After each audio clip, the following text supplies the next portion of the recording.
오늘의 말씀지기 부천지구 황경철 간사입니다. 설날에 떡국은 맛있게 드셨나요? 명절에는 가족과 친척들을 만나게 되어 모처럼 반가운 시간이기도 합니다. 하지만 믿지 않는 친척들 가운데 구별된 삶을 사는 것이 참 어려운 시간일 수도 있습니다. 여러분은 어떤 명절을 보내고 계신가요? 오늘 말씀에는 구별된 삶에 대해서 이야기하고 있습니다.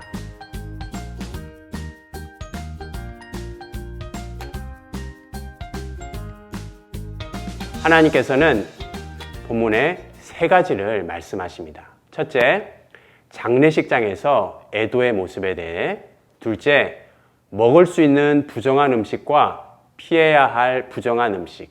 셋째, 11조를 포함한 그리스도인의 재정 생활입니다. 오늘 본문을 읽으며 여러분, 구약의 율법을 어떻게 적용할지 많이 어려우셨죠? 말씀지기와 함께 한 가지씩 살펴봅시다.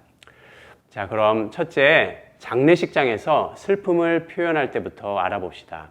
하나님은 가나안 민족처럼 슬픔 때문에 자기 몸에 상처를 입히지 말라고 말씀합니다. 그리스도인은 믿지 않는 사람과 함께 살지만 그들에게는 없는 하늘의 소망, 부활과 영생의 소망을 지닌 천국의 시민들입니다. 그래서 죽음이라는 것은 인간적으로는 너무 슬픈 일이지만 우리는 영원한 위로자 대신 하나님께 대한 신앙과 천국의 소망을 가질 수가 있습니다. 수년 전에 저는 아내의 외할아버지 장례식장에서 장인어른의 배려로 믿지 않는 가족과 친지들께 영생의 복음과 부활의 소망을 하나님의 은혜로 전하였습니다. 구별된 우리의 신앙은 고통스러운 상실의 순간에도 복음을 나누는 현장이 될 수 있음을 깨닫는 시간이었습니다. 둘째로, 먹을 수 있는 정결한 음식과 부정한 음식입니다. 본문은 정결한 음식으로 발굽이 갈라진 것, 되새김질하는 것, 물고기는 지느러미와 비늘이 있는 것으로 분류합니다. 하지만 왜 그런 짐승이 정결하고 또 그렇지 않은 짐승이 부정한지 성경은 침묵하고 있기에 그 이유를 명확히 알기는 어렵습니다. 우리는 성경을 대할 때 우리의 호기심을 충족시키기 위해 말씀을 쪼개는 태도가 아니라 살아계신 하나님의 말씀이 가는 곳까지만 가고 또 멈출 수 있는 겸손한 자세가 늘 필요합니다. 신약에 와서는 하나님 지으신 모든 것이 선함에 감사함으로 받으면 버릴 것이 없게 되었습니다. 이것은 우리가 잘 아는 대로 사도행전 10장 베드로와 고넬료 사건에서도 확인할 수가 있습니다. 마지막 셋째로 11조를 포함한 그리스도인의 재정 원칙입니다. 11조란 단순히 자기 소득의 10분의 1을 드리는 것이 아닙니다.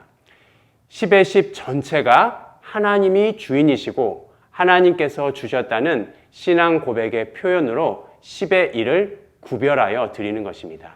11조의 용도는 복음을 전하는 자는 복음으로 말미암아 살리라는 말씀대로 레위인과 같은 전임 사역자의 생계를 충당하고 고아와 과부의 필요를 돕는 데 사용되었습니다. 11조에 대해서 이런 질문을 할 수 있어요. 11조는 구약의 율법이니까 이제는 폐지된 것이 아닌가요? 사실 11조의 기원은 모세의 율법 때 주어진 것이 아니라 그보다 훨씬 이전인 창세기 14장에 아브라함이 조카 롯을 구출한 후에 전리품의 10분의 1을 살렘왕 멜기세덱에게 바친 데서 비롯됩니다.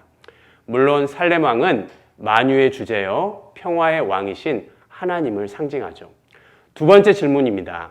11조는 딱 수입의 10%만 내야 하나요? 다시 처음 제가 언급한 대로 우리는 율법 자체를 중시하다가 율법의 정신과 하나님의 마음을 놓치지 않도록 주의해야 합니다.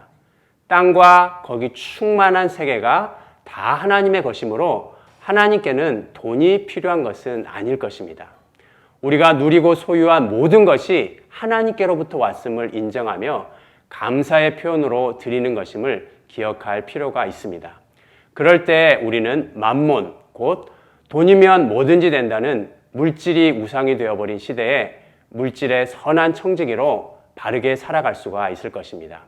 나를 위해서만이 아니라 하나님께 드리고 이웃을 돌아보는 일에 우리의 물질을 흘려보내는 거룩한 청지기로 구별된 삶을 살아가시기를 하나님은 원하십니다.